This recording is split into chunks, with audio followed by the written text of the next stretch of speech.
and good evening. It's Sunday, January 24th. This is a well-known Canadian holiday that we are celebrating tonight because it is Reenie's birthday.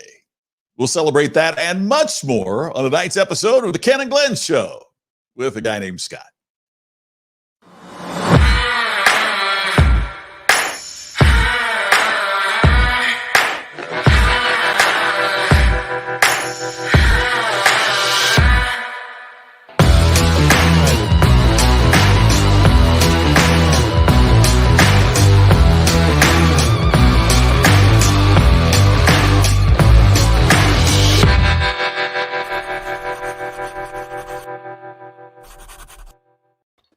And as we celebrate a big birthday today, and as we welcome you to the show, we are glad you are here. Let's bring them in, the stars of our show, Ken and Glenn. And yeah, me, a guy named Scott. Hey, guys. Hey, Scott. Good to see you. Hey, Keno. Can we not hear Ken? Oh, you're muted, Ken. Brother. I'm having all kinds of week. issues. Ken's first week. Hey, my this course computer, I'd love for you to look at it. you know, on my screen, I still have the video showing. Our intro Really? video. So Yeah. you didn't want to interrupt the video by starting to talk. This is crazy, All man. right. Well, let us know when the video's done, and we'll bring you in. Yeah, I have never had these kinds of problems, man. But you know what, Ken? It's what makes life fun. It's moments like this that bring that thrill to life. And speaking of thrill to life, I dressed up in a coat tonight in honor of Reenie's birthday. So from me to you, my dear, happy birthday to you. Happy birthday to you. Happy birthday, dear Reenie. Happy birthday to you. To you, to you, to you, to you, to you, to you, to you, to you. Happy birthday, darling. Mwah. Many, many more. Happy birthday, Reenie. Happy birthday. So grateful for you. I had the pleasure. Let me give you guys a little backstory. Reenie is on the absolute top shelf of my life. I was in Vancouver, BC in February of 1998 and was there to do a job and didn't really know my way around town and was looking for a poker game to get into. And I wound up visiting a poker table and learned about a club where they played higher stakes, and went down there in the middle of the night alone. And they said, ring the buzzer and tell them Wes sent you. And that's what I did. They didn't answer in English. And I said, it was in Koreatown. And I answered, Wes sent me? Oh, yeah, Wes. Oh, okay.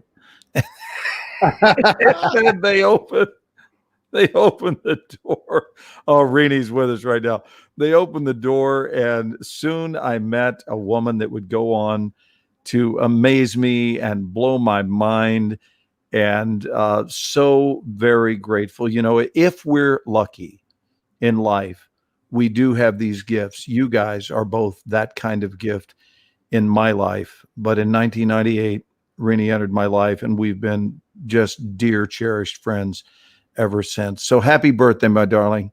And we all send our love to you. And we're grateful that you're there with Lena and soon to be 99-year-old Lena coming up in April. So we're looking forward to that. But happy birthday, darling. Mwah. Big kisses, big love. How was your week, guys, other than your crashing computer, Ken? My week's been phenomenal outside of. So somebody hit a power pole. I bought new memory to install in my computer, and somebody hit a power pole or something earlier, and our power went out, so the computer shut off. And I'm like, you know, since it's off, I'm just going to go ahead and replace the memory now. So I went ahead and replaced it. It only takes a second, and that was about 2.5 hours ago, and I've had problems getting it to. It's not liking the new memory, so I'm gonna have to go back to my old memory. There's a lesson in here somewhere. I don't know where. What do you but- think that lesson is? He doesn't remember. He's still waiting. He doesn't remember. He doesn't Yeah. remember. I don't know. My That new memory isn't working at all. Yeah, it's not digging it at all. Well, Scott, I want to commend you on your promo package for your Oh, upcoming thanks. event. Can you tell us a little about that tonight? You looked handsome as can be, man. Oh, aren't you, man? You're scoring big points. I appreciate that. You're so kind. It's no, I've got hey, Donovan. Donovan chose us over football. Wow, dude, thank you. Tammy said, I think you love football more than me. And I said, yeah, but I love you more than baseball. But anyway. But anyway, it's a 1-2 pitch.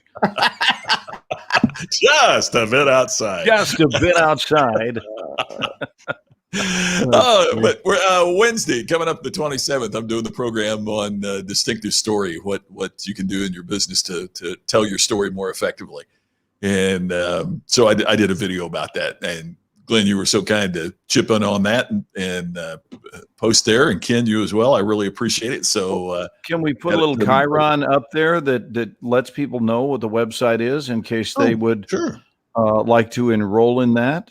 I that mean, would be so great. People love you, and the opportunity to train with you as their coach is just a wonderful opportunity. Well, thank So you. You know, what is it? Scott knows his stuff. It's And distinctivestory.com. Thank you, Glenn. I appreciate that so much. It's exciting. We've got some really Ken will put it up there.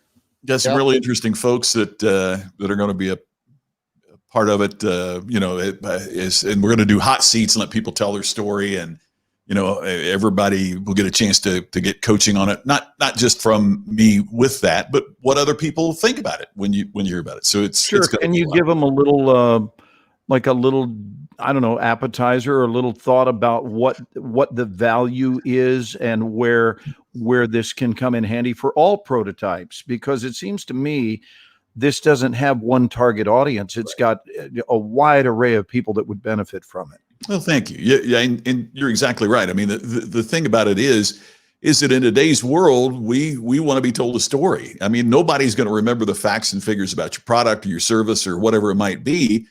We want to get our attention. You got to tell us a story. Glenn, your business exemplifies that better than any other. I interviewed James Cameron one time, and he was telling me about making the pitch to the studio to finance Titanic. And he said, can you imagine, right? I mean, I want you to give me more money than has ever been invested in any film in the history of cinema. It's about something that everybody knows what happens. There won't be any surprises. The ship sinks, and there's no chance for a sequel. Could I please have $200 million? And I'm like, how did you? Well, he said, because it's not about the boat. It's about the people. It's Right. about Jack and Rose and a compelling story. And I see so many on my soapbox, but I see so many groups, and I picked out one, a financial. I just did a Google search. I said, financial services, our story. So I went to the first one that was there. It was one based in on the Kansas side of the river of Kansas City. And it was their resume. And I'm like, your resume is not a story. It's your resume. That's why there's a different term for it. But you can't confuse, stories are about people and about conflict. And that's what we're going to be talking about, is about who is your story about, not what is your story about, and what is the conflict in which the people who the story is about find themselves in. And that's what it's all about. And I mean, those are the stories. I mean, you've got a movie coming out with Denzel Washington this week. This week, brother. Yeah. I mean, and there was a huge article about it in the Las Vegas paper today. And it's just fascinating to hear about, because, I'm thinking, okay, here's Denzel that we will immediately like, right? I mean, he's somebody that's so likable on the screen, but the conflict about getting older and all of the things that he brought into play that this script is about, without giving too much away. But it was just like, getting involved with the younger, people on the force, and do you trust them? And again, it was about somebody we could relate to and a conflict that we'd be interested in. And that's what makes a great story. Yeah, and because the film opens on Friday, I want to take time, excuse me, to map out the manifestation exercise that Yes. was the ramp into the movie, because it's profound. And we've been playing a game in our workshop for several years now called "What You Claim on Your Pizza," right? And we do it with a little spunk too. It's like, "What you claim on your pizza, I claim love on my pizza. Love, pizza, love, pizza, love, pizza, love, pizza," whatever it is. And there was a period where for 6 weeks straight, I claimed Denzel on my pizza. So when someone would come up to me and go, "Hey, what you claim on your pizza?" I said, "I claim Denzel on my pizza, Denzel pizza, Denzel pizza." And the group surrounds you and they repeat whatever you claim 4 times. So they would join me and say, "Denzel pizza, Denzel pizza, Denzel pizza, Denzel pizza." And the idea here is that just as we order pizzas the way we want them, that we can actually claim our lives in the exact same way. To simply decide that we want it with this and this, and no anchovies, please, or whatever you don't want any of.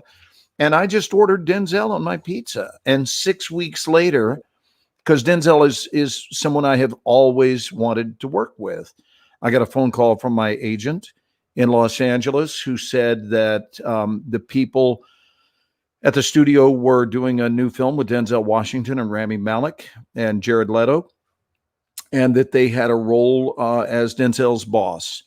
And they were interested and wanted me to come in. He said, "But you don't need to come in." I explained to them that you don't live in LA. They said, "That's fine. We know his work anyway. Just have him put the scenes on tape." And I told him, I said, "Harry, I don't want to do that. I want to be in the room. It's important. I have been doing a manifestation exercise on creating Denzel Washington in my life, and bam, here it is, you call. I've been doing this exercise for about 6 weeks, and this is the inevitable result of that. So I want to physically be in there." And I jumped on a plane, went to LA the next day, went out and bought a specific shirt that was what I was calling my Denzel meeting shirt. That would be the shirt I would wear when I went in and booked the role, which is exactly what happened. Went back to LA about 3 weeks later to shoot the film. And actually from South Dakota, because I was up there doing a Western at the time, and flew into LA for 1 day to shoot 2 scenes with Denzel. And we had a phenomenal time. Yes, Ernest, it's called The Little Things.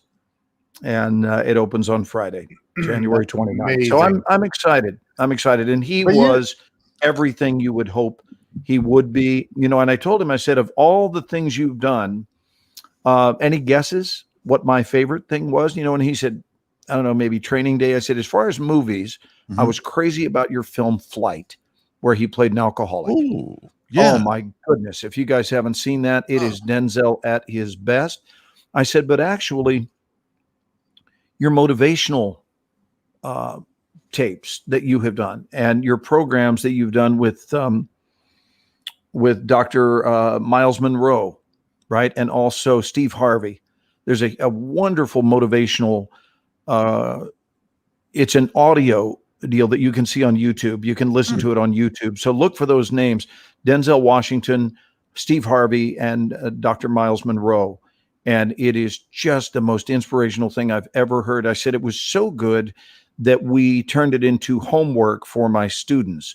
And that's my favorite thing you've ever done. And he was so touched, which spun us off into a discussion on manifestation and the power of affirmative prayer, and just basically tightening up the nuts and bolts on your life so that you become very intentional and very committed to living in the results that you want by applying formulas and recipes to create the desired outcome. I really like the man. That's awesome, dude.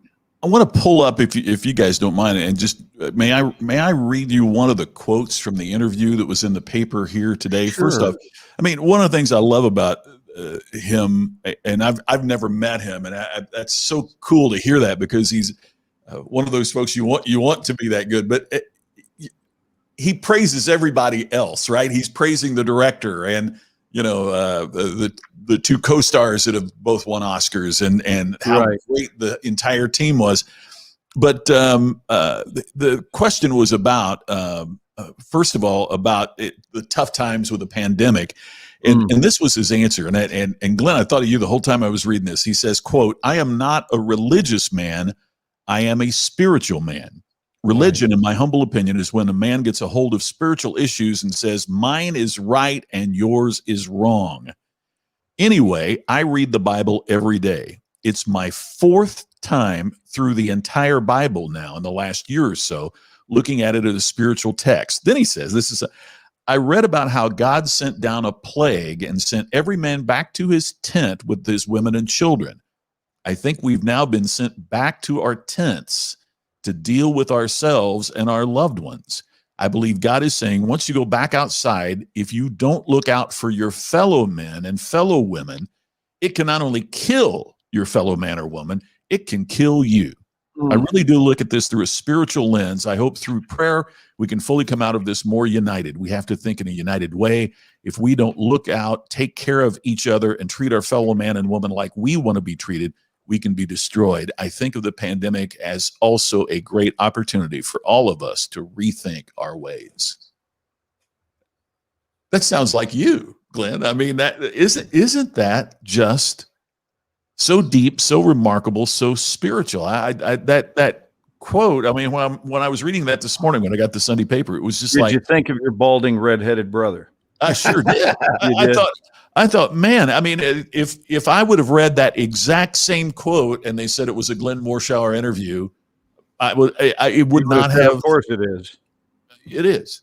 Yeah. It's just that's how congruent. And all we did was talk about life's purpose. That's all we did for 45 minutes after the first rehearsal. Wow. Before we rolled camera, we realized that we were on the exact same page and we're similar in age. He just had a birthday recently. He's now 66. I'll be 62 in April. And it's interesting. During this same week, this past week, good evening, Yasmin. Hey, Yasmin. Hey, Yasmin.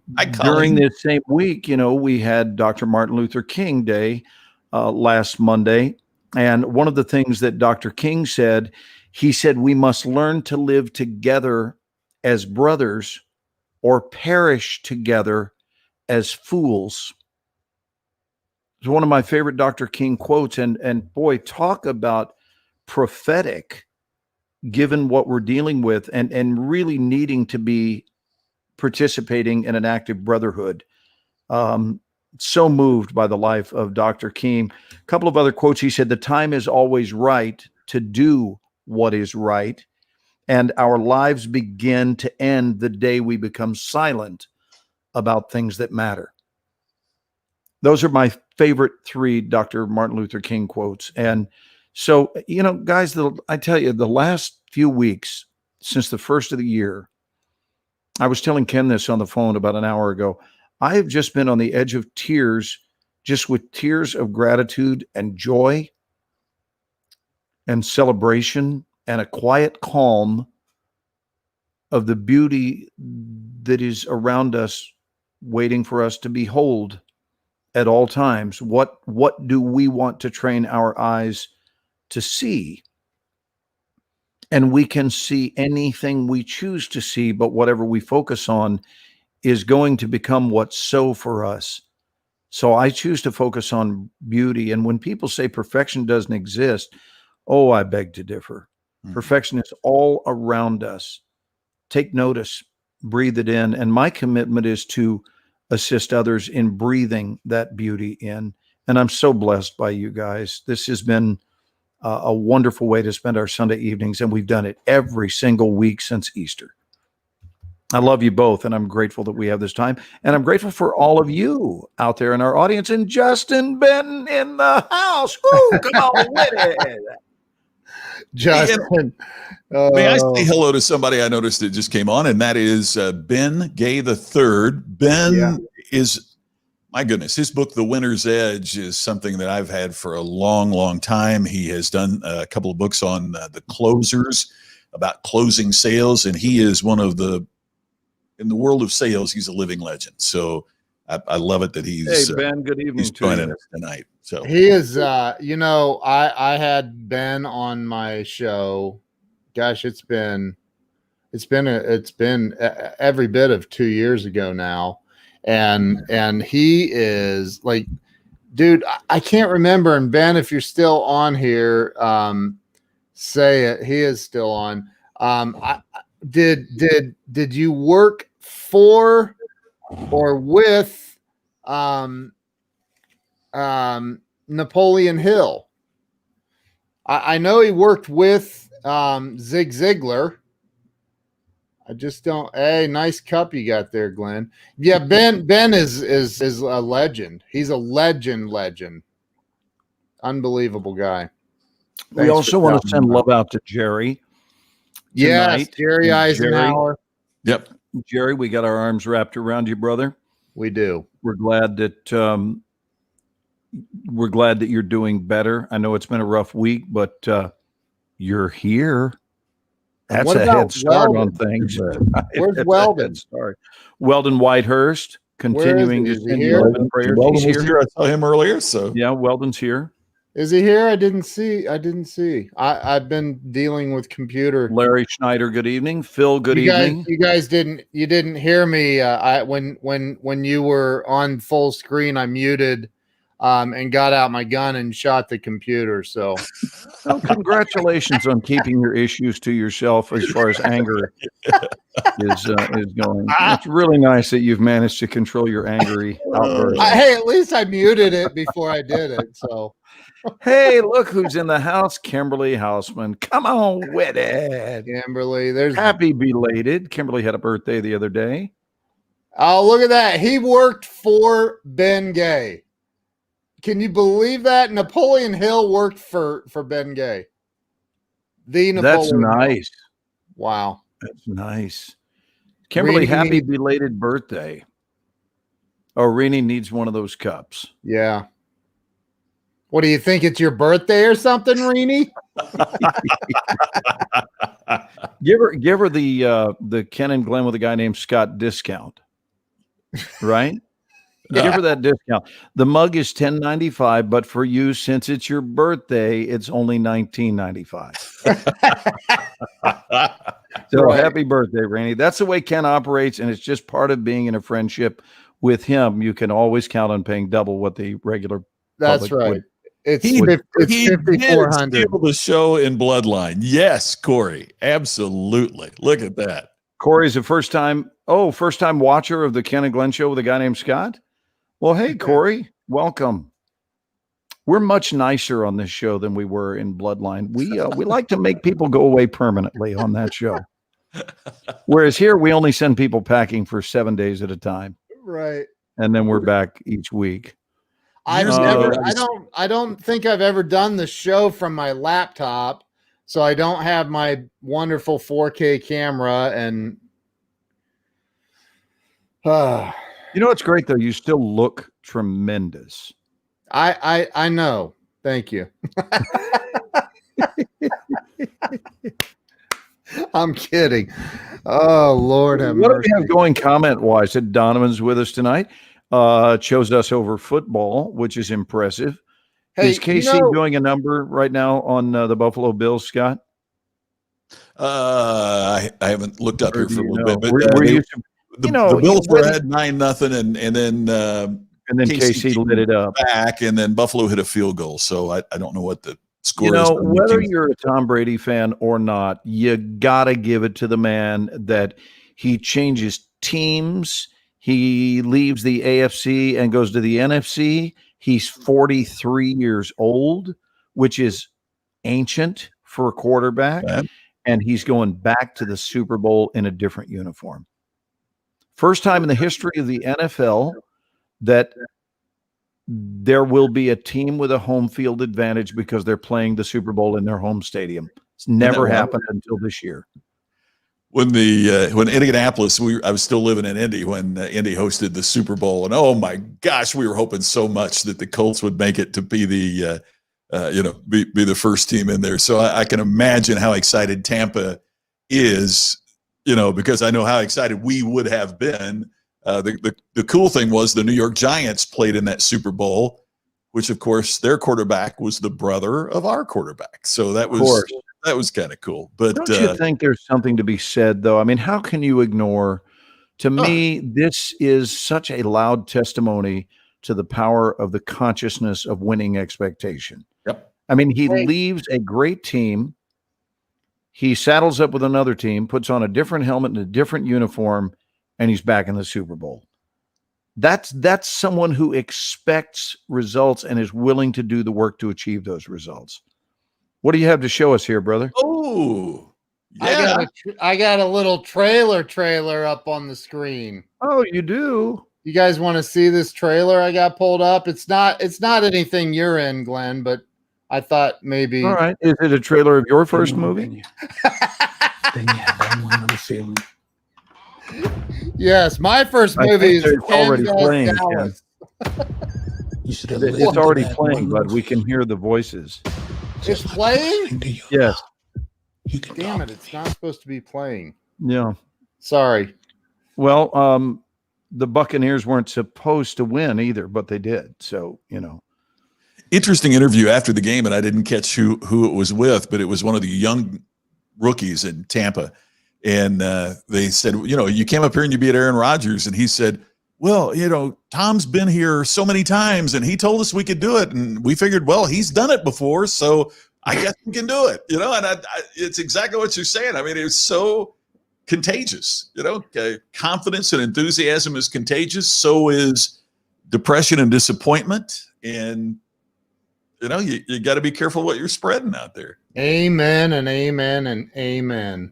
Let's watch this movie trailer, Glenn. Your new movie coming out. Oh, it's from The Little Things. Awesome. Yeah.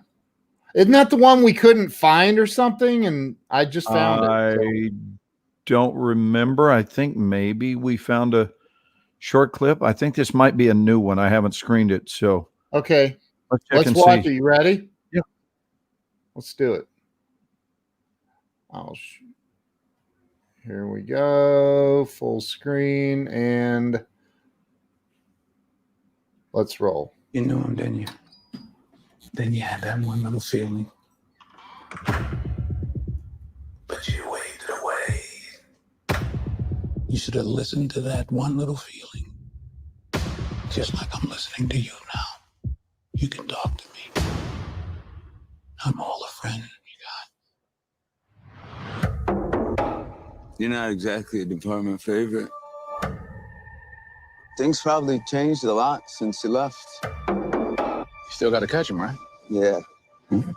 Not that much has changed then, right? I can assure you all we are taking a 24/7 all hands on deck approach to these cases. Guy's a shark. If he stops, he dies. He likes to drive, probably has a decent car, maybe 2, high mileage. You must really like my car. I do. How's the trunk space? Something I gotta know. How's a guy with the best clearance rate in the department work 15 years without a promotion? Maybe I didn't go to the right church. When I look in your eyes, what I see, it ain't good.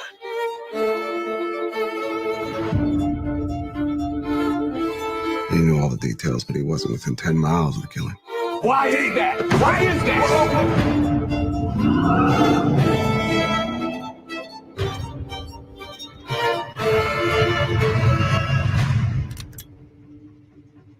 How's the trunk space? What do you want? I want to nail the bastard. For who? For all of the girls he killed. I want to nail him too. Difference is, I'm doing it for me. It's the little things, Jimmy. It's the little things that rip you apart. It's the little things that get you caught.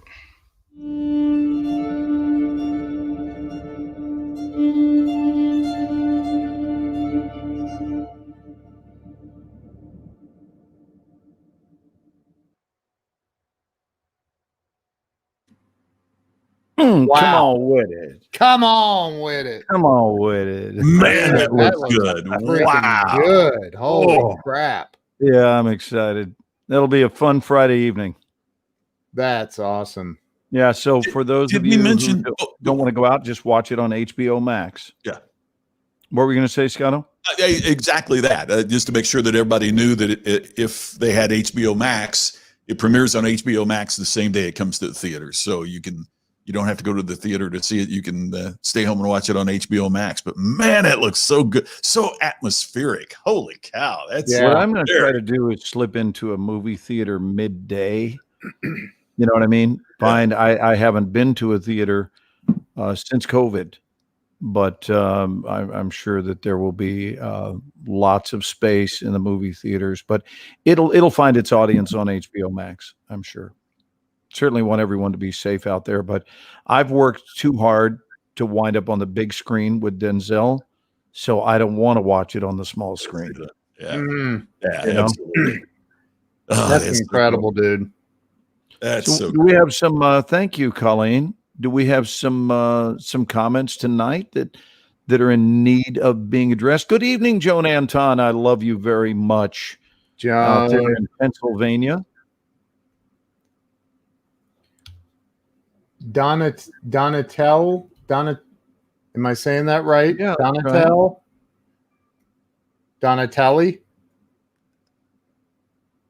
I guess she's going to correct you if it's wrong. You guys are not going to help me with this one. Okay. Donatelli Mascari. That's That's what I would think. It nice is Irish gal. absolutely. I I was going to write a limerick, an on-the-spot limerick in my head for Renee tonight for her birthday, and I'm trying to rhyme the words. So there once was a gal named Renee who popped into my life like a genie. She said she loved bread, or that's what she said. So I offered her a slice of panini. Oh, that's good. That's good. Oh my God. Oh, that's good. Oh, what does Oh, this she's say? worked with Denzel. Oh, nice. Wow. Worked with Denzel. Nice. Cool. Well, I'm not a nice Italian girl myself, but what does this say? I'm owed a cup of hearts because the part Glenn skipped in that poker story 23 years ago was that he stole the poker pot with the King of Hearts flop. And after his raise took all of my money, I folded. Then he introduced himself to me as he went to the cashier to cash in what used to be my poker chips. I clarified there what used to be your poker chips. Yeah, that's how we met. She swears I bluffed her out of a big pot, but I was telling the truth. I wasn't bluffing. And so for 23 years, she thought I was lying about not bluffing. Renee, it's high time that I come clean, okay? I wasn't bluffing. I've been telling you the truth for 23 years, okay? There's no gain in me lying to you, especially on your birthday. Good Lord. That's funny. Connie, I can't. Can you guys see Connie's? Yes, yes. What? She didn't think panini was going to be the final There, I part put of it that. up. Oh, she thought it was a setup for weenie. Well, there are not that many words that rhyme, and certainly weenie is one of them. Glenn, there's my mom. You just talked to my mom a Oh, little hi, bit ago. Cheryl. Enjoyed our chat. That's That was awesome. nice. Glad you're on the mend. Yeah. Daryl Goldberg, my brother from another mother, and also a fellow poker player, and a damn good one, by the way. Glenn never bluffs. You know, I've said that about you before because sometimes multiple times we've had conversations on a Zoom meeting or even in this environment, and I'm like, I can't tell, dude. Are you telling the truth? Is this a joke? Like, and and you're just like you've got the best freaking poker face in the world. It's unbelievable. That one's all fun when you make a bet and then go,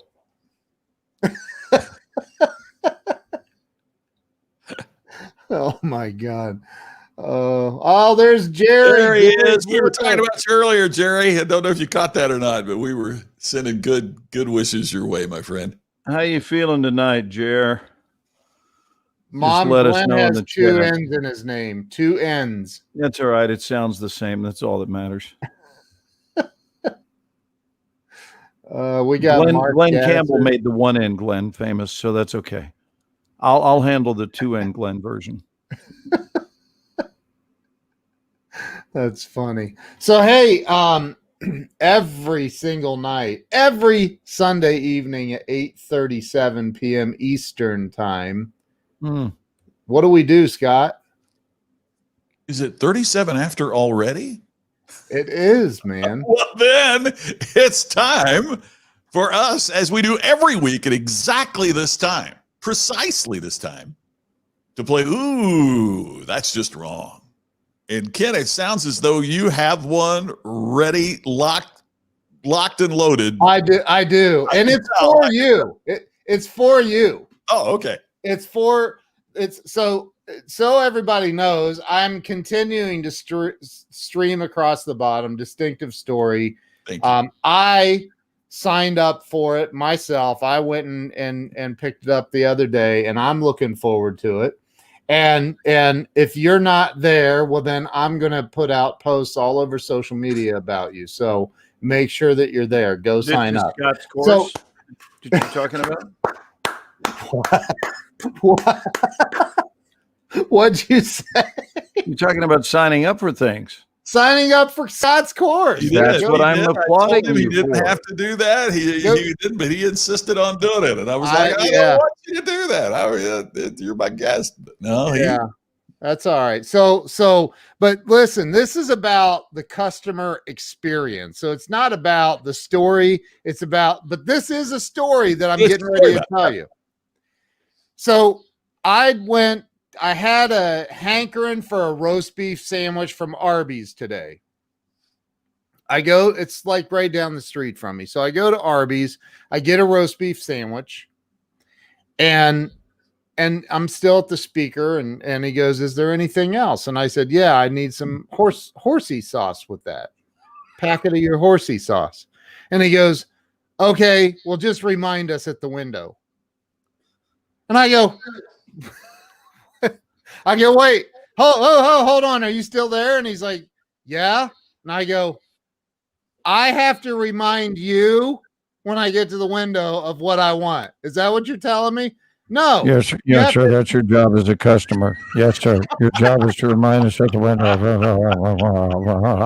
I'm like, what in the actual hell? What's your job then? And how much am I getting paid to do your job? Like what?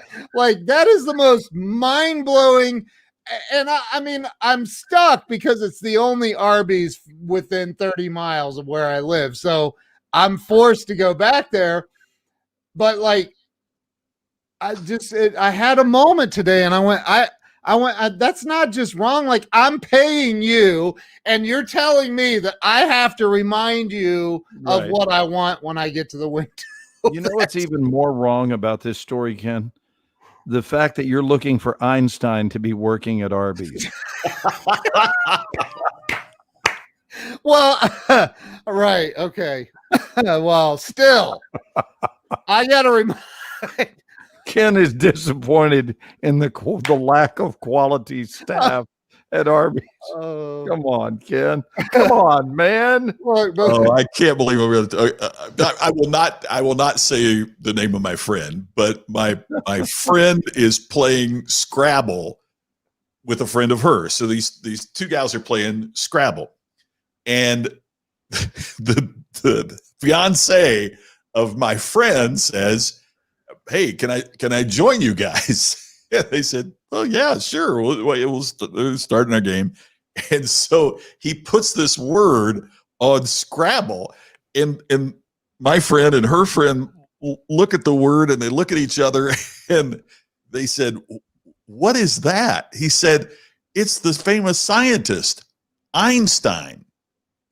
And she said, I don't know which was worse. First, that he didn't know that you can't use proper names when you're playing Scrabble, or that he spelled it Inestine. Oh, that's when I horrifying. realized this marriage may not work out. Oh, Yeah, that's a clue, all right. Einstein. oh my God. Oh. Oh, You know, Scott, when you were talking earlier about the pitch for Titanic, to the studio heads, I was picturing them going Iceberg, Schwartzberg, Goldberg. What do you need? that's for the. Oh, I goodness. love that joke. That's one of my favorite jokes. Was that what does that say, Ken, or was that not Don't something? give the guy a hard time until after you get your food. They'll do strange things. Yeah, with that's your food. true. Yeah. I So remember what's your ooh that's just wrong? Scott's. Well, Ken, I real quick though, I was wondering what would have happened if when you pulled up, you said, "Hey, you wanted me to remind you that I get that new Rolex watch." just to see. You told me back there to remind you what I wanted. So well, I could have kept going because I get to the window and it's not the guy. I can tell the difference. There's two dudes there. One's taking the money and giving, your food, and the other guy stands with his back to you. That's typing it in the register. And I didn't say, "Hey, I need to remind you." The guy goes, would you care for any sauces today? No, I'd like them next week. Thank you very much. Yeah, next week works so much better for me. No, not today. And I was like, I'm going to go ahead and get them on the what same is day I happening here? acquire my food, if that's okay. Oh, Well, Ken, mine is almost a piggyback on yours. My engine light went on in the car. Hmm. And I'm not quite due for service yet. I mean, it's another, but I mean, I'm almost there, but not quite there. But the engine light goes on. So I called to make an appointment, and they said, "What's the mileage on the car?" And I said, "Well," and they said, "Well, you're really not due for service yet." And I said, "Well, the engine light's on." And she said, "Well, why is the engine light on?" Like you're the mechanic. That's why I would my bring God. it to you. Isn't this called role reversal? Oh, my If I knew why it was on, I might Not not gonna- be calling you. Shock, it hurts when I do that. Don't do that. Don't do that. Oh my goodness Why- gracious. I don't know. My Oh. that's just wrong is a little different this week, gentlemen, because I thought and was wrong. I was under the misguided impression that I was too old for an addiction, and yet Clubhouse appeared in my life, and the amount of time that I have given that platform, ooh, that's just wrong. I don't even know what sleep is anymore. I love Clubhouse. I love it. And I love the fact that it's available 24 hours a day. It is. I just love that. No matter when you're up and you go, I think I want a little stimulation, right? And you go on and you either are a listener or you can lead. And because I tend to be of a leader mindset, I go in and either open a room or will be called up to the front to speak. Justin he calls it Crack House. That's funny. Yeah, it's good. I'm calling it Club Spouse now because it has become my spouse. It truly has. And I love Carolyn's quote the other day. She's like, "Honey, it's Friday." Yeah. You've been on since yesterday morning. Did you want to have dinner from last night? Yeah, it's amazing, but it's insightful. So I want to go ahead and give them a plug because It's a great platform. You have to be given an invitation to join. But the great thing is there's always some topic that you will find interesting. And if perchance you don't, you can just start a room yourself. And it's beautiful. Scott, you've spent a little time on Clubhouse. Ken and I have done a few rooms together. The three of us need to do a room together. Let's do that. I'd love to do that. I can't tonight, but I would love to do that. That would be maybe a midweek get together or something. So have you led any rooms, or have you been I led one on Story, and then I've jumped on a couple rooms about virtual events that my friends Barry Bumgardner and Blue Melnick have done, and then I jumped on something you guys were on the other day, and Ken was kind enough to throw me up front and all that. So it is addictive. I couldn't agree more. And then there's been times that I've just been listening because I try to do a walk every morning. And now, I'd listen to audiobooks and that. And now I kind of jump on a Clubhouse room and have it in my headphones and just listen in when I'm walking. So you can participate, or as you said, you can just sit back and listen. And you're right. It's so fantastic. You want to hear something crazy? I got 3 new invitations added to my account yesterday, and my wife wasn't on, and we were in this room last night talking, and somebody brought up it was Jay Nolan brought up that by the way, if you didn't see my interview with Jay Nolan, go check it out. Holy crap, it was good. He is just so dynamite. But Jay brought up that there are people selling Clubhouse invitations on eBay, and he has a screenshot of one that was $5,000. What? $5,000. Wow. And I am like, wow. So I told Jill, I'm like, you need to get on Clubhouse. She's like, I'm working, I'm busy. I go, I know, but you can listen in and work. And she goes, I'll get to it. And so I had these 3 invites, and I said, I went out and I said, I'm in this room right now. I was muted, of course. Please tell me you said you can have it for $5,000, Jill. I did. I did. Love you, Jill. I said, I'll sell it to you.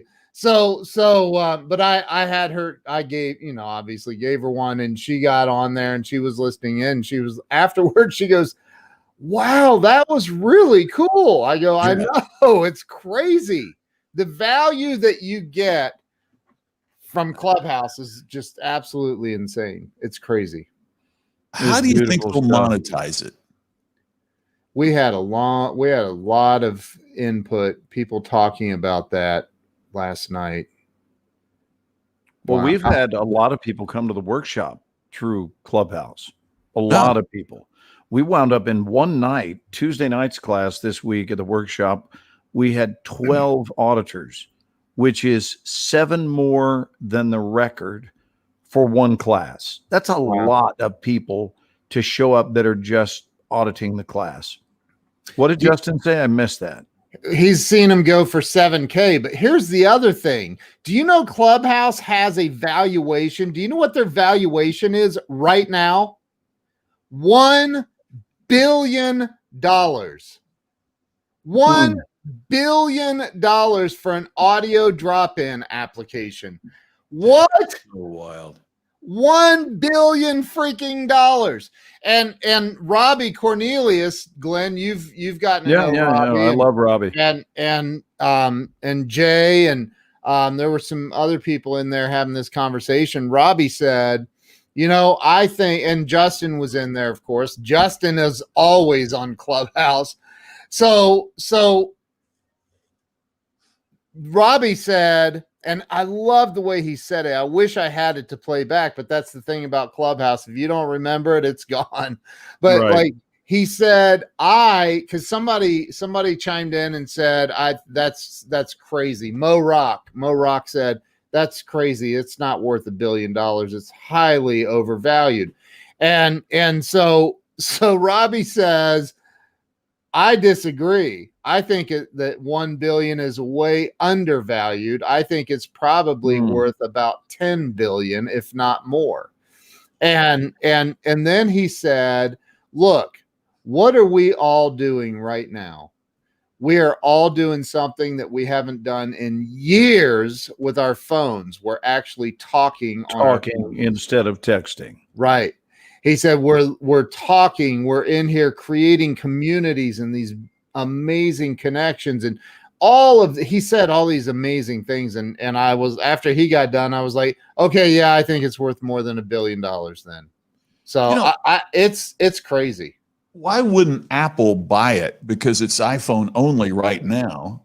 What a cool, I mean, Apple's sitting on how many billions of dollars? I mean, literally just sitting on, because there's a lot of folks that thought they should have bought Tesla. There's a lot of folks that thought they should have bought Netflix back in the day.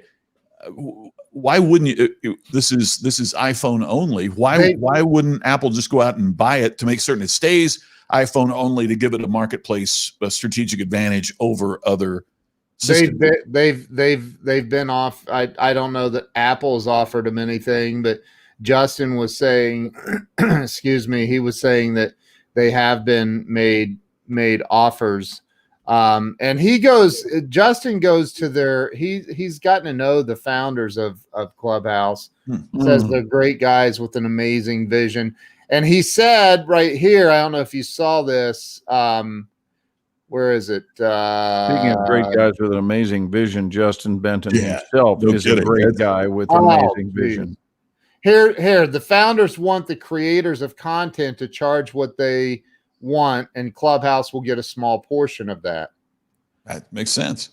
Kind of the way Visa. That's fair. Yeah. You provide the content, they provide the audience avenue, right? They funnel the traffic your way. That's beautiful.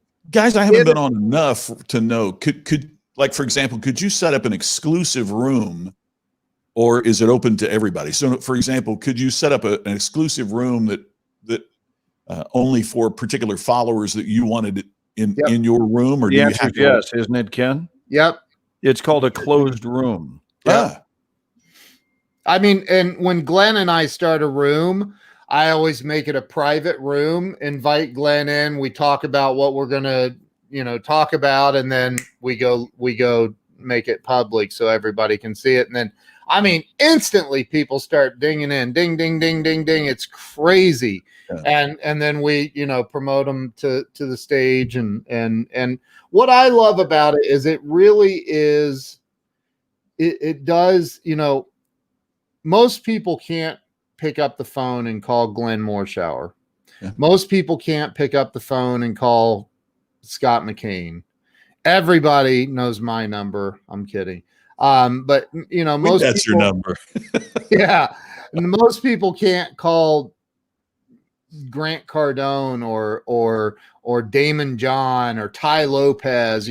I saw a room one night with Grant and Damon and Ty Lopez, and they were going at each other, just kind of not arguing, but just calling each other on their crap. And it was, you don't get to experience that in life. You just don't. Like I unless you're really in their inner circle. And I think that Clubhouse gives you that, I don't know, access to greater things. And then greater women like Nick Nicholson. Nick is one of my Clubhouse acquisitions. I adore Nick. She's amazing. We have done several rooms together. She's a whale of a host. Yeah. Hi, Nick. I look forward to talking to her more. See you out there. Nick's awesome. Holy crap. She's got so much wisdom.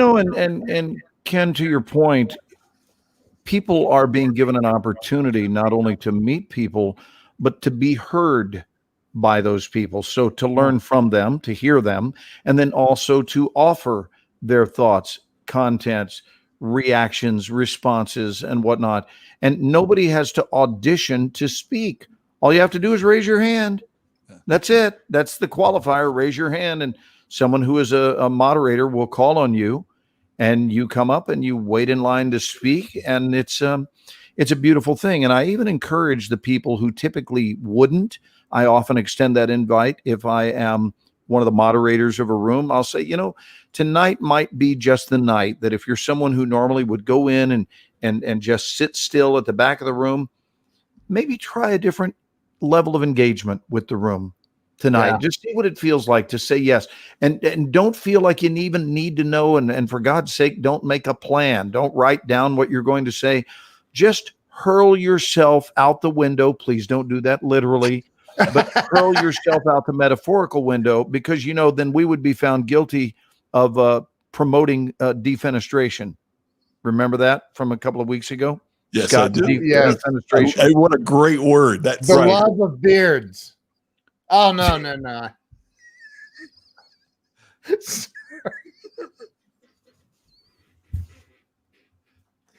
This is why I've never missed a week since Easter. Right. But the idea is to just hurl yourself out there onto the stage and just start talking and watch what shows up as you practice trust. So I think self-esteem is being given an arena for growth here. I am just a fan. Paint me and color me a fan. Yeah, me too. I love that, It's Nick. my thing. Like there's been days this past week where I do not have Clubhouse on the main screen of my phone. I have it on 2 screens over, because if it's there, I'm going to click it, and I know I will. And if I click it, I'm going in, and I know I'm not getting out for a while. And that is one of the challenges, because I have a business to run. I have things to, handle, and holy moly, like you get into a Clubhouse conversation, it is very easy to get in for hours. Glenn and I did one last week. Was it 10 last hours? weekend? 10 hours. 10 hours. Yeah, and it just shows up incrementally. That's the way it unfolds. I have another new bud in my life named Christina Crooks, and Christina and I have hosted several rooms. Nick and I have hosted several rooms. G-Dub, I love my G-Dub, and every time we go on, he's like, "Ooh, come on with it." He's a big fan of "come on with it." He loves that phrase. Clubhouse has allowed us to reach so many more doctors, nurses, and people who could benefit from hearing our story and products. Yes, indeed. And Robert asks Scott, what's the best way to get an invite? And, Robert, I was looking, I thought it was people that you followed on Facebook, but there's folks that I've followed on Facebook that aren't showing up in my potential. And there's They have also to just be- send Scott McCain $5,000. Yeah. And he can make it happen for you. We'll figure it out. They have to be in your phone. It has to be a person stored in your phone. In your phone book. And So Ken, when are you anybody that's reissued? sitting here going, "Hey, send me an invite," you have to be a contact in my phone, period, or I can't. Like, Gotcha. I don't know any other way to do it, because that's the way. When I search to send an invite, that's the way it rings or shows. Ken, when are we reissued more invites? You know what, dude? I have I Is know that that random?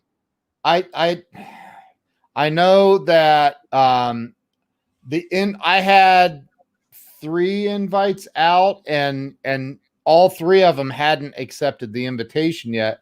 So I'm like reaching out, like, "Hey, you need to accept the invite so I can get more," But one of the cool things is if you're in my phone and as a contact and you download the app, when I go to log in, a lot of times it'll give me notifications to look at, that little bell at the top.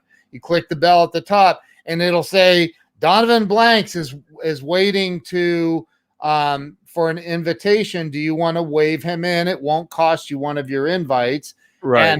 And so I've waved a lot of people in that way. Donovan, I haven't seen yours. Let me go look and see if there's any. Nope, there's nobody in here that is waiting. So Hey guys, I have 2 invitations.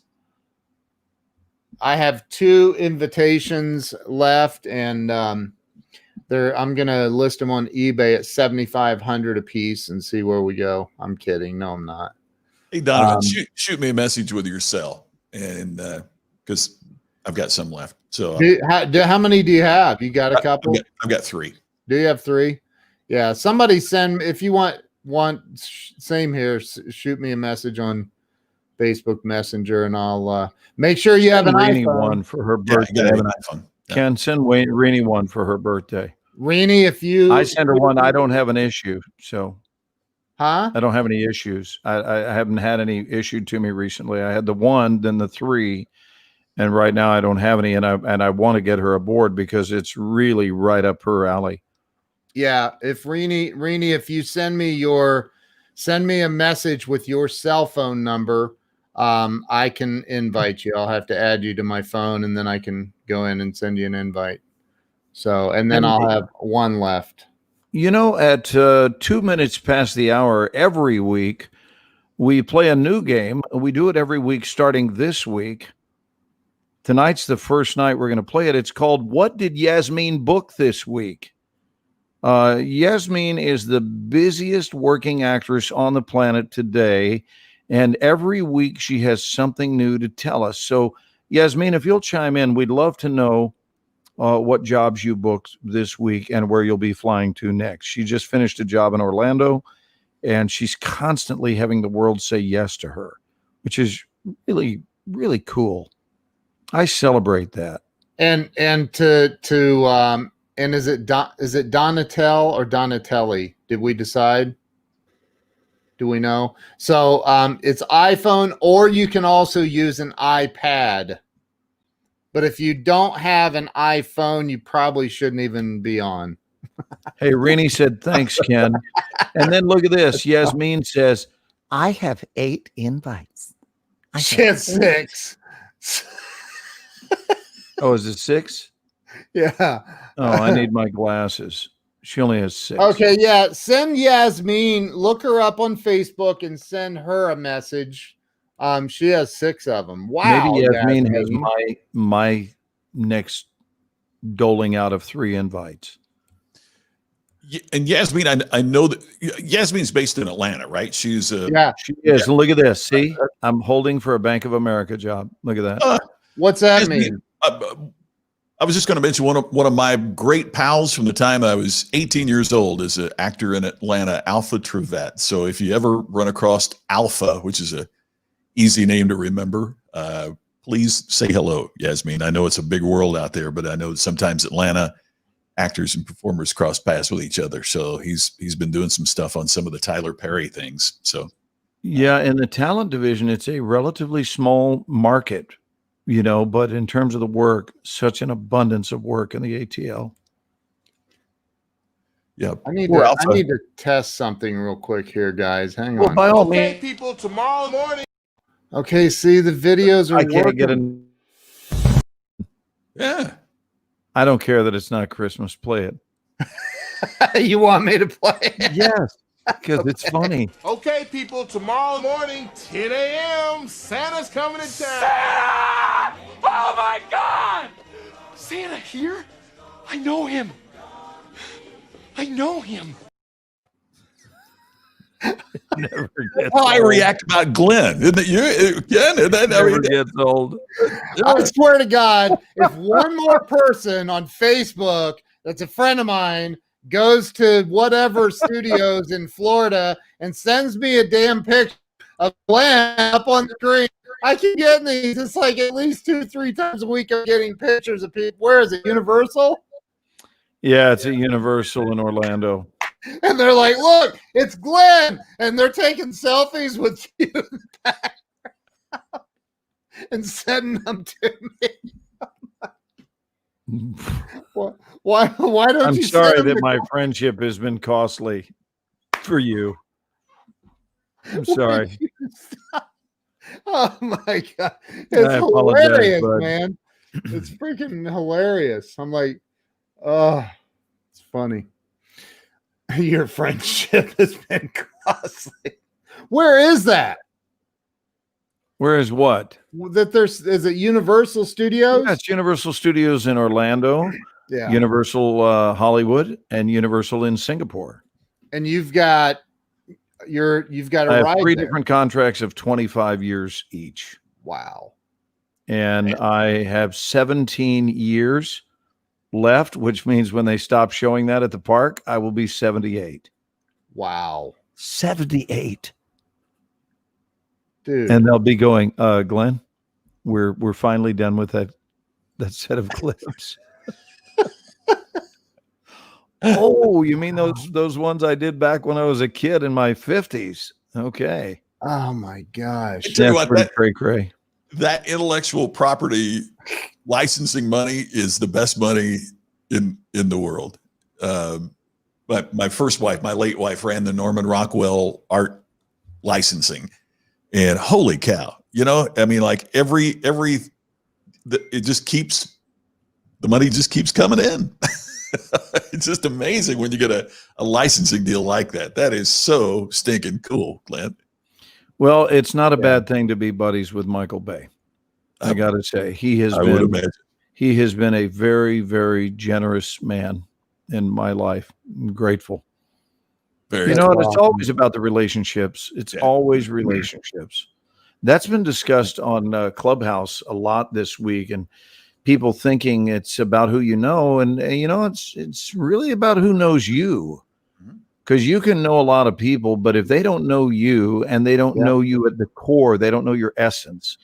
They might know what you do, but if they don't know who it is you are and what it's like to hang out with you, to spend time around your energy, to know that you're a contributing presence, then it's really not a lot of work to have a bunch of names, right, and contacts in your phone. I suppose it's better than nothing, but it's really about who is reaching out to you based on a pleasurable experience they've had with you and they want to repeat that, or maybe they've had several pleasurable outings. I know that's true with both you guys. It's always easier to have someone want you again than the first time if they're a happy customer. I need to replace the dude. Oh, nice. But I need one with you on it. Really? I might be. We meet once a week. You need me on your chest at night? What's going on? It just makes him feel cuddly as he's Is that what it drifting is? off to slumber. I mean, Well, send you some candles and some lotions or something. You've worked with him, right? I have worked with Jeff. We did The Men Who Stare at Goats together. I know, which is a fabulous movie, by the way. By the way, I don't have the tape, but I can show you my audition because I remember what I did in it.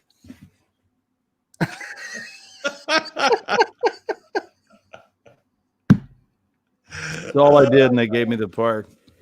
Oh, that's funny. That's so cool. That's a great movie. It really is a good movie. Yeah, it was. It was a good outing. A lot of cool people, and Kevin Spacey was in that film. Yeah. So do the Coen brothers direct together, or is one more dominant than the other? That or- wasn't their movie. Oh, that's right. It was Grant Hesloff. Yes, correct. Yeah, right, George right, Clooney's right. partner. Yep. That's his business partner. Yeah. So How was George was in it, and Kevin and Jeff, and I mean, it was wonderful. And I mentioned to you that there was an actor that was cut out of it, who went on to win Best Actor a couple of years later. So We discussed that a few weeks ago. we did. Yeah, it was interesting. So, Glenn, let me ask you a question. What is your favorite? How do I Internet talk show, the Ken and Glenn show with a guy named Scott. No, what's your favorite Oh. Hollywood moment for you personally? Like No your question. favorite- No question. What it was is when I worked with Jack Lemmon, and twofold, the work itself, but honestly, the walk to my car afterward, because he goes, "Where'd you park?" I said, "I'm about a block from here." And he goes, "Me too. Let me walk you to your car." I'm sorry, what? Did Jack Lemmon just say, "Let me walk you to your car"? Okay. I know who's going to be walking very slowly because I want to breathe it in. Wow. I walked slower than I've ever walked, and Jack Lemmon walked me to my car. And I was walking. We were walking down Melrose Avenue, and I just kept looking up, going, "This is too wonderful. This is just beautiful." And dreams really do come true if you practice the law of proper placement. You put yourself in an arena of possibility and make sure you're willing to do the work that's required to generate your eligibility and certainly to enhance your eligibility. And all of a sudden, I look there, and what both Ken and Scott, we've talked about this, how when we watch things like the Olympics and we see these young ladies on the ice, I'm not just watching the 3-minute routine when I watch them. I can't help but start crying every time I watch. And what I'm crying about is the 15 years that preceded that moment. I see the history that went into the creation of those magical 3 minutes. And so when we were walking down Melrose, I flashed back to all the years at the Dallas Theater Center and when I had first moved to LA and having a wonderful woman who was willing to marry an actor that was just starting out and bank on his dream coming true, and having children and doing odd jobs along the way that would keep us, in a position to stay in the hunt and pay the bills. And now things were starting to pop, and I look up and I'm working with Jack Lemmon, and I had worshiped him. And I haven't had an experience that floored me quite like that did. And then he was so nice. And he's the one who taught me just by being himself. He didn't say anything to try to teach me a lesson verbally, but he modeled it for me. And that is what a lie it was when I was told nice guys finish last. Wow. What a lie. Because That this is is a a nice lie. guy. This is a nice guy. And he's finished first, and deservedly so. So he's my go-to guy when I point out that as being one of the 12 biggest lies we were ever taught, is that nice guys finish last. What a tremendous disincentivizing line of dialogue. Can That's we a read great that? one, Scott, Jim. you want to read that? Most people think professional athletes are paid to play a game. Not necessarily true. Professional athletes are paid to perform under pressure. It's kind of what we were talking about before we went on about Tom Brady today, Yeah. right? I mean, hey, Yeah. he goes to Green Bay. Everybody's against him. He performs. He finds a way. Yeah, and Glenn, what you were talking about also, what the heck? Now happened it's here? Scott's turn. Yeah. My God. I'm just Is so it my hot. turn? We still have 16 minutes for mine to go south. I'm just so hot. It really is. We still don't have is any picture on you, but go ahead and we can pretend that you're just somewhere in Alaska in the middle of the winter. What were you saying, brother? Well, the old line about never meet your heroes. I mean, that's another thing that's a lie. That's not true.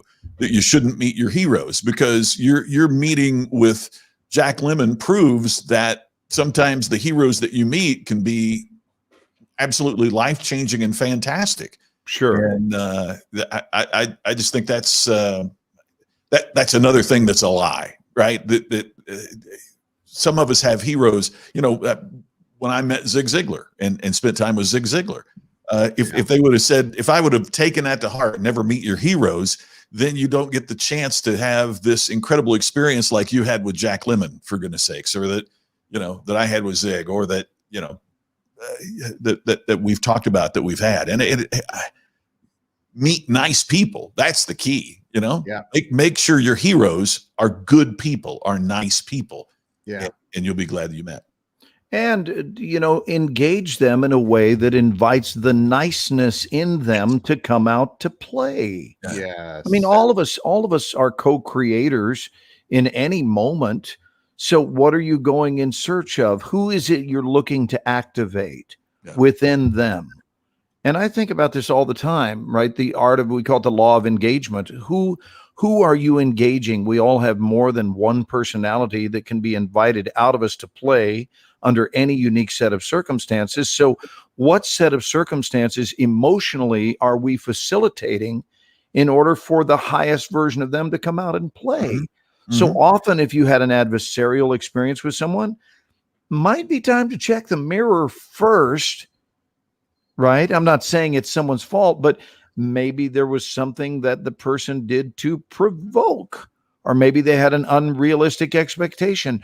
Maybe they stopped them when they were in the middle of doing something to ask for an autograph, right? We had this happen when we were working on Air Force One, and we were talking, Carolyn and I were talking with Harrison Ford, and we're standing there, and some woman just barged right up and wanted him to sign multiple, not only his autograph, but had like 10 photographs of different movies of his, and didn't hesitate to just interrupt. So you know what he did? He took his pen and just went. They were not signatures. They were lines drawn by Harrison Ford. Here's a line, here's a line, here's a line. And then he got done and he just went, unbelievable. She took off. She was happy as could be. And there was nothing, there was no name on those pictures. It was not legible. It was a scribbling line, and it was designed to say, you're interrupting us, and here is what you get when you behave this way. You get a line that looks nothing like my signature. That was an interesting moment, but I remember it. Yeah. Seriously, you had like 10 or 12 photos. It was unbelievable. Let me ask, play the devil's advocate on this one. What is for somebody that would love to meet Glenn Morshower and like super fan of Glenn, like me and Scott are, and we're walking through the airport, never met you before, have seen everything you've ever starred in or been in, and you're talking on the phone in the middle of a conversation. What's the protocol? Like, what do you, and honestly, because there are people that you haven't met that I'm sure you'd like to meet. What is the proper etiquette or protocol for that when approaching a super celebrity like that? Question. Let me counter your question with a question. Is it during the week that I have a film opening with Denzel Washington? Because if it is, I ignore them. I don't talk to them at all. Really? Oh, I'm kidding. Jesus. No, it's not just the week with Denzel Washington. It's all the time. Were you kidding? Of course he's kidding. No, the reality is, here's the reality. I just will never play that card. I'll never play that card. All I know how to do is be nice. Right. And you know what I attribute that to? I was raised right. Yeah. I want to give my parents credit. I was raised to not be a jerk. I mean, it's don't you think it's fairly easy to just be nice in life? I think you got to go out of your way to be a jerk. It takes a lot more energy. You know, I said in one of the rooms in Clubhouse, what is Yasmin saying? I've watched Glenn super fans. Glenn always invites them to chat after his meal. Yeah, I just don't know of another way to be, because I think it starts with the first thing we've got to do. We've all got to check ourselves and make sure we remember that our poop stinks. And I said that in a room last night, and I wasn't saying it for laughs. I meant it. Yeah. That emotional balance starts with that recognition. Then the second step is to actually teleport, go outside of your body, stand about 6 feet away from you, and put yourself on the receiving end of your own behavior. Yeah. And then don't behave in a way you wouldn't want somebody behaving with you. It's such a simple template for behavior. Just, I love people too. I love people. Yeah. And I love what I get to do for a living. And as long as someone's not being ugly, which I've really never, I did have one man put me in a headlock. That was weird. And that was in What? Las Vegas. He put me in a total headlock, came up, but it was excited. It wasn't like he was trying to harm me. He's like, dude. And he comes up and hurls his arms around me. And I'm like this. And he's got me. And he drags me about 100 yards through a casino to see his family. And he goes, look who I fetched. Look who I fetched. Look who I fetched. Yeah, that's my a God. true story. And Oh my I don't know that my neck has ever been right. Yes. So Yeah, true. It's the only thing weird that's ever happened where I thought it was insane behavior. And you know what I did? I said, thanks for watching. there you go. What else can you? Wow. This is not Glenn level at all, but I was at the National Speakers Association convention, and I've been a member for a long time, and I've been on the main stage. I've been very fortunate. Well, anyway, this young and very, very attractive gal comes up, and she walks up and she stops me and she goes, oh my God, you're here. I can't look. You're my favorite speaker. Oh my God. And I mean, she's just trembling. And she, could I get you to sign my convention program? So I'll tell the other members of my chapter that I met you. And I'm like, oh my God, that is. And so I've got my pen, and she says, they are not going to believe I met Warren Grecius. It's Who's humbling, that? isn't it? Humbling. Now, at that point, I don't know. Do I sign Warren Grecius, or do I just burst her bubble, or Oh, do I say something really rude so that she goes back and said, boy, that Warren Grecius is a jerk? I was like, I don't know. oh. She was just so thrilled to meet Warren Grecius. And Oh, look at Justin. Again, my apologies. I was just really excited. That's funny. So apparently Justin was headlock boy. That's funny. Theodora. So if I ever meet, not during COVID. Yes, that's true, Theodora. That is true. Justin, I've been in that situation, Scott. You just Right. signed the autograph. I've had several people, too many people, who thought that I was Jim Gaffigan. Wow. And I mean, I see a slight resemblance, Yeah, but a little, but not enough where you would think that's Jim Gaffigan. And he said, when I talked to Jim about it, we've met a couple of times. He said, "That's all right. I've gotten some Aaron Pierce, acknowledgments myself, so we're even. We look just enough alike where we could be, I suppose, brothers. But I don't see it.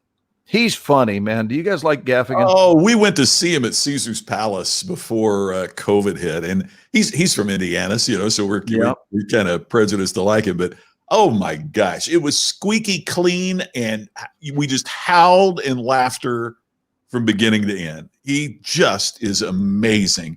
And the other thing is, he didn't do Hot Pockets until right at the very end. Oh, really? Yeah. So I mean, when you've got something that big, Where it's a trademark bit. my buddy Larry went to see Jeff Foxworthy not long before COVID started. He said, the funny thing was that he didn't do You Might Be a Redneck If until like a very little bit when they brought it, he did a little encore. And he said, isn't it great that they work so hard at their craft that they're not just going out and snoozing, playing the hits and just sleepwalking through their performance, that they really work to have new material for their fans and deliver new programs. I just thought that was really cool. Scott, you never did. What did you do with the woman that wanted the autograph? I'd already signed my name, so I closed their program, and I thanked her profusely for being, such a fan of speakers, and thanked her entirely. And I found out later that other people in her chapter said, that wasn't Warren Grecius, that was Scott McKay. So at a later convention, she came up and she apologized. I said, man, you got nothing to be.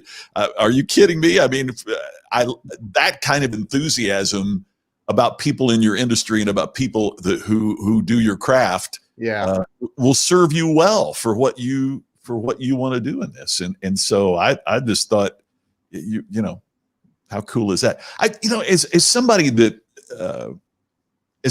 has talked to and approached celebrities, I think my buddies in Diamond Rio call them tremblers. And the reason that they're called tremblers is when they reach out their hand to shake hands, you see their hand trembling a little bit. I think that if you are going to approach a celebrity, that, you know, approaching them with thanks for the joy they brought you, or saying something specific that you've seen that really meant something to you. To me, that's always been the icebreaker for me. I met Gary Marshall, and he did a movie years ago with Jackie Gleason and Tom Hanks called Nothing in Common. And boy, it really just hit me because of my relationship with my dad. Gary directed all that, and Gary, wrote and directed it. And I said, you know, I'm sure you hear all the time about Pretty Woman. I'm sure you hear all the time about, you know, all the other things that you've done. But man, I'm telling you, Nothing in Common was something that really, and he was so nice. And conversely, I think it was something that not a lot of people said to him, right? I mean, they talk about the obvious things, and we had a great conversation. Fast forward, 9 months, and my wife and I are in New York. I'm giving a speech. We went to see the musical Grand Hotel.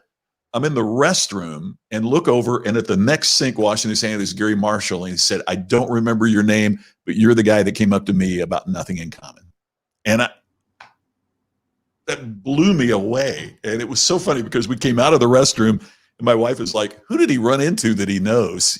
Because Gary Marshall had his arm around me. We were talking, and he was just such a wonderful, it was so wonderful, but it was because it was not gushing, but it was an appreciation of the work and not the work that he was normally, Glennis, if somebody came up to you and said, I know that everybody says something about Aaron Pierce or that you're the guy on 24, but man, that what you did in Bloodline was so, and that's more of a conversation starter than the typical thing, I would think.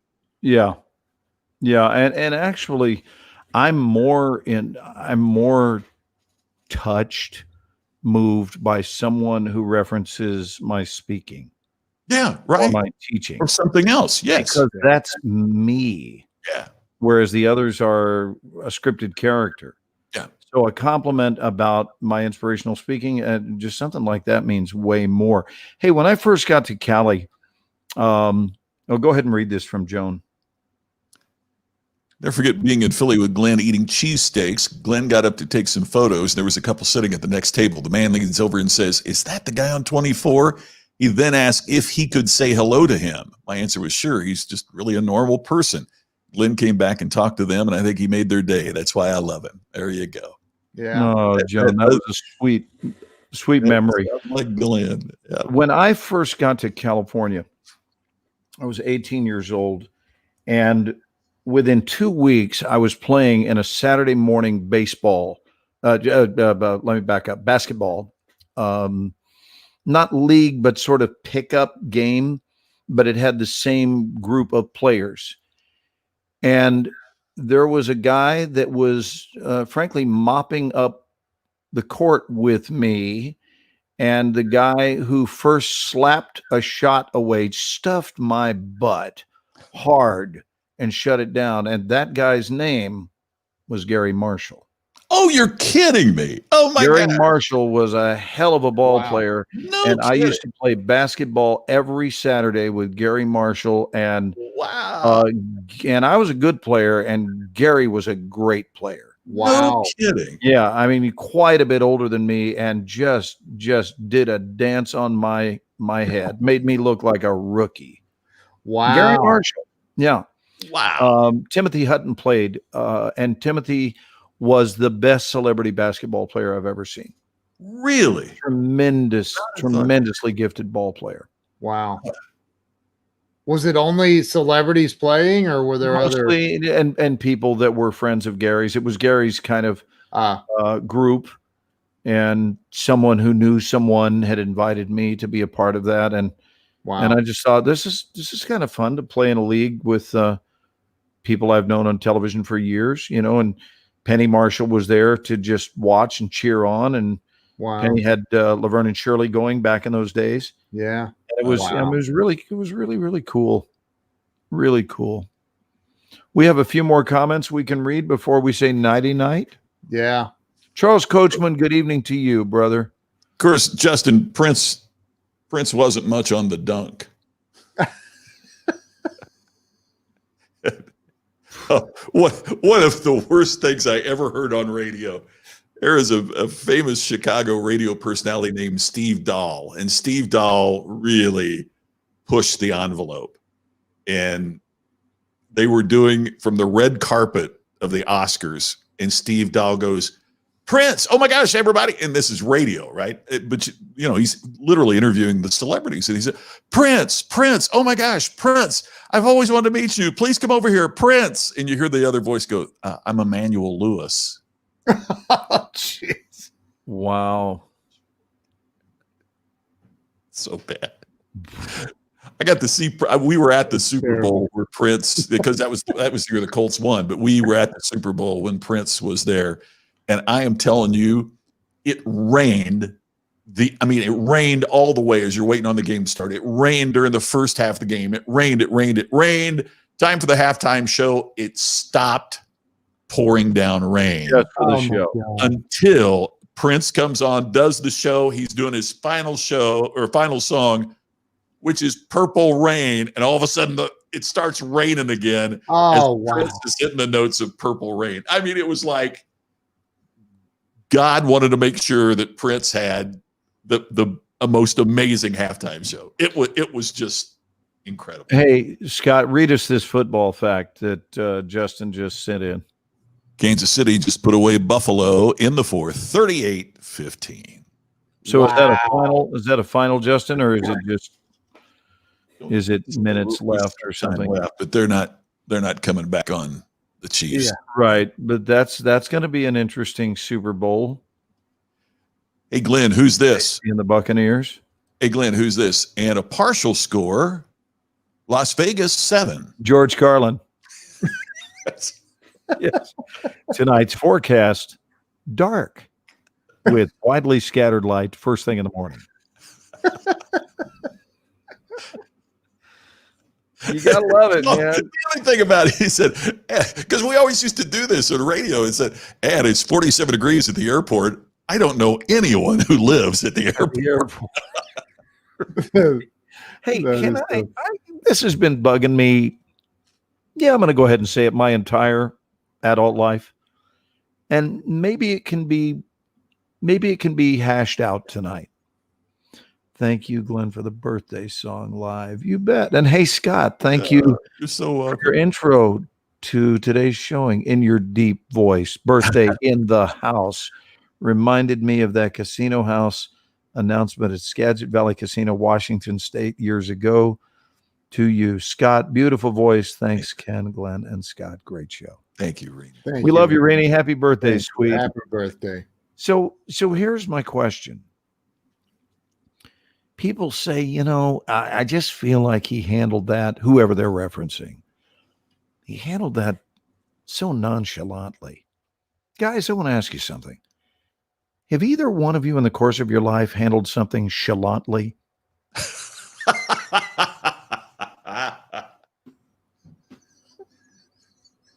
Because if we can do it nonchalantly, then shouldn't there be a word known as chalantly? Otherwise, how do we define what the nonness of that is? Am I wrong? Alexa, define chalantly. Yeah, good luck with that, Ken. Want is usually defined as to feel a need or a desire for, wish for. The noun What? want is usually defined as What? something wanted. or Alexa, needed, stop. necessity. She thought I said want. Why do you ask her? Because every week you ultimately try to shut her up. You're always telling her to stop. Yeah. So what would that mean to you? I want to know the answer. That's it. What would that mean to you, Scott? For real, like to do something chalantly would mean Very intensely, wouldn't it? Because with nonchalant great means- focus and investment, energetic investment.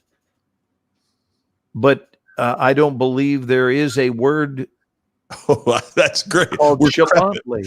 because we're not decrepit. Right. Right? That's great, Donatello. Decrepit. Wow. That's a Yeah, good we're one. not decrepit, so we're crepit. No, I've wondered my whole life That how I is should do really something fascinating. chalantly. Yeah. Because nonchalant is kind of off the cuff, kind of devil may care, right? Wouldn't you- Mhm. Casual, Yeah. Yeah. right? Yeah. So to handle something chalantly would be with intensity That's what he would and you think? commitment. Yeah. Yeah. What is this one? Oh, Oh, yeah. Pronoia. Except that the difference is pronoia is an actual word, whereas chalantly is not. I've So- never thought about that. Which gets back, for some reason, Glenn, it reminds me too of the George Carlin bit of where he would why do we Park in a park on driveway, the and drive in a driveway and parkway. drive on the parkway? Yeah. Why do we? Yeah, I mean, those are so good. Oh, wait a minute. Listen to here this. we go. Carolyn's got an answer here. Go ahead, Ken. Read it to us, baby. Nonchalant is actually a standalone word borrowed from the French nonchaleur. Is that how you? I don't know how you say that. Meaning unconcerned. We never took the word chaleur. Chaleur, the French word, right? Okay. However, So in other words, we left it. it behind when we converted it. We only converted Ah. one version of it, and we Hmm. didn't convert the other one into chalant. So I- we screwed up, is what Carolyn is trying to say.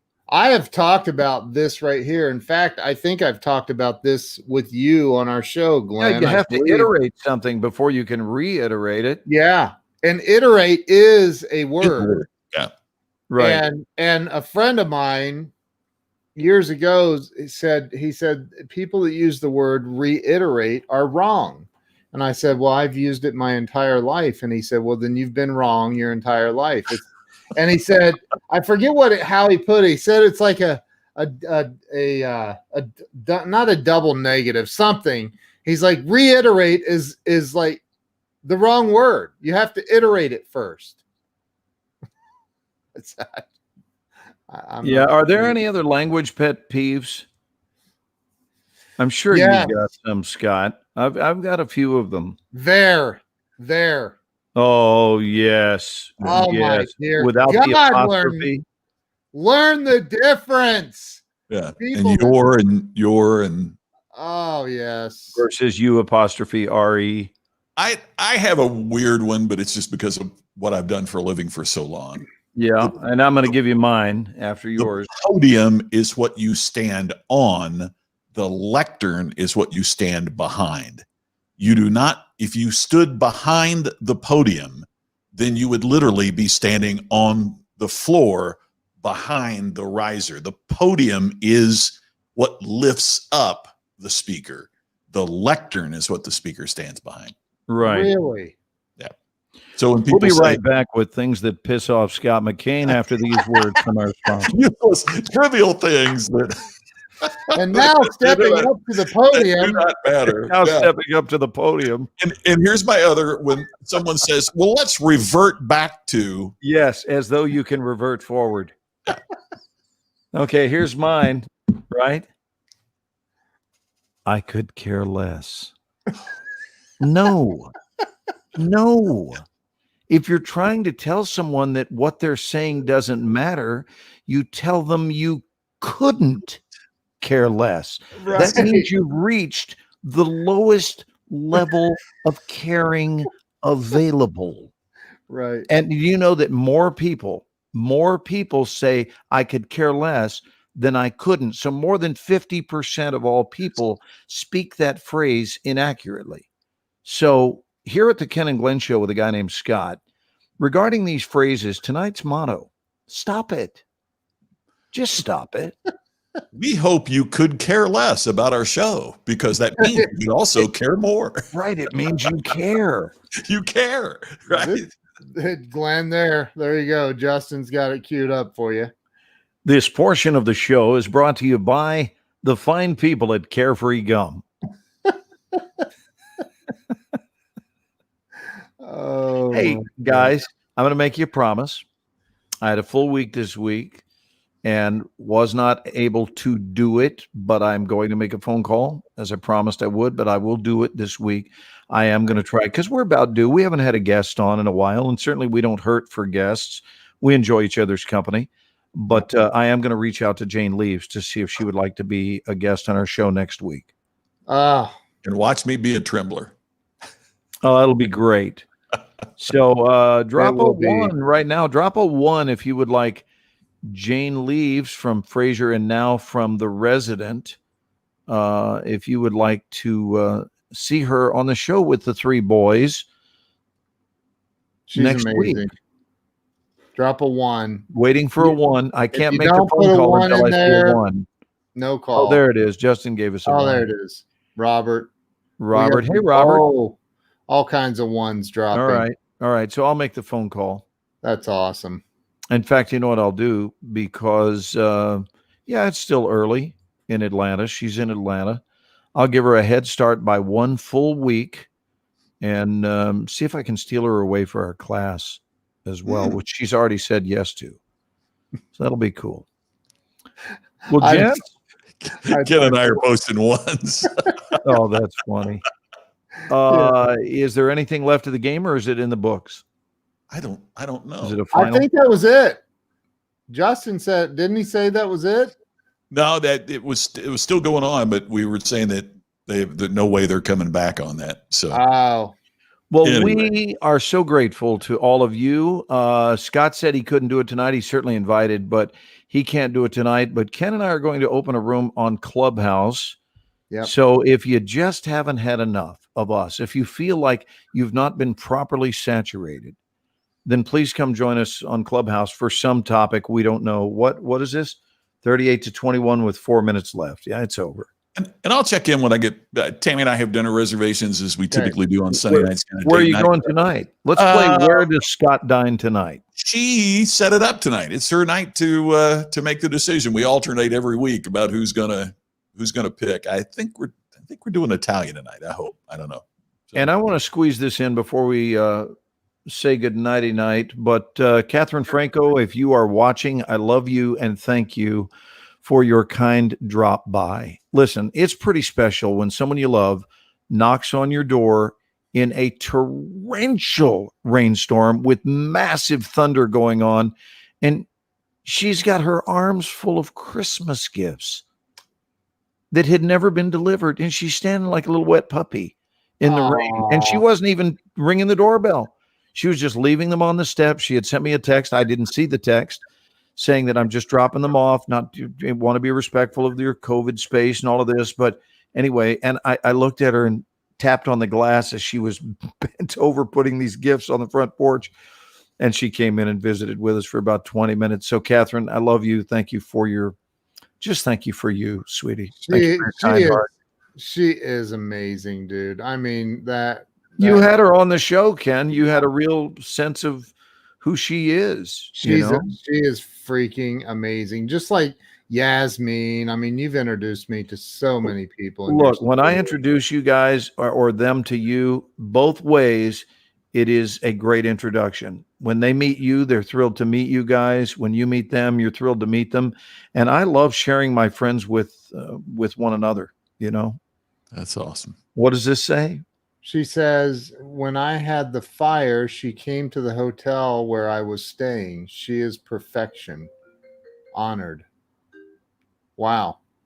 Nice. Now, are we talking about Catherine or are we talking about Jane Leaves? Oh. I don't know.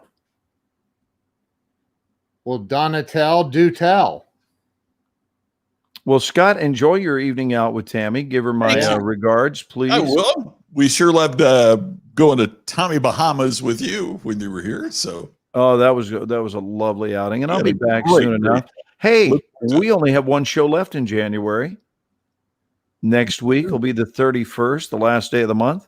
And then we will be down to 2 months that we've not done shows in, February and March. That's it. Yeah. And Super Bowl Sunday coming up in a couple of weeks, the first Sunday in February. So, And now we know who's in the bowl. Predictions? And are we doing the show on Super Bowl Sunday? Well, maybe a truncated version, or possibly a full show, but earlier, before the game starts, might be a good thing. Yeah. Now we know who the teams are. What about predictions? You want to get your predictions in? You know, I would prefer the Chiefs win, but man, I'll tell you what, it is hard to bet against Tom Brady, isn't it? I'm going with the Chiefs. I'm actually going to predict the Chiefs this year. I am. I think that, I think it's going to be a damn close game. Yeah. Do you really? I do. I don't think it'll be a blowout. Yeah, How I are think you going to blow Brady out in the Super Bowl? Come on. Yeah. break He's his Tom arm. Brady. It's such an uplifting thought. If that happens, you will be personally responsible for that comment. I'm Oh my just God. playing. I mean, it happens. It's football. We'll be back with prognostications from Ken after these words. Yeah, he didn't say it was his right arm. He could break his I left know. arm. You know, he could still Still, throw. like, keep that one down to his side. And Oh, man. Happy birthday to you. Happy birthday to you. Happy birthday, dear Rini. Happy birthday to you. Happy birthday. Guys, have a great evening. Ken, I will see you on Clubhouse. Scotty, have a great week. Come join us if you're free. Enjoy guys, your dinner. I'm not sure how this playing the video outro is going to work, but I'm going to give it a And go. The Little Things opens January the 29th. That's this coming Friday. Enjoy it in the theaters or on HBO Max. And Scott, plug Distinctive Story real quick. Check out Distinctive Story. We're doing it on Wednesday from noon to 5 Eastern. We can help you create your story to enhance your sales and enhance your ability to communicate. Love to see you there. Thanks, everybody, for joining us tonight. Have a great night. Glenn, Ken, love you guys. See you Love you guys. next week, maybe later on Bye-bye. at Clubhouse. See you soon. guys. Have a great week.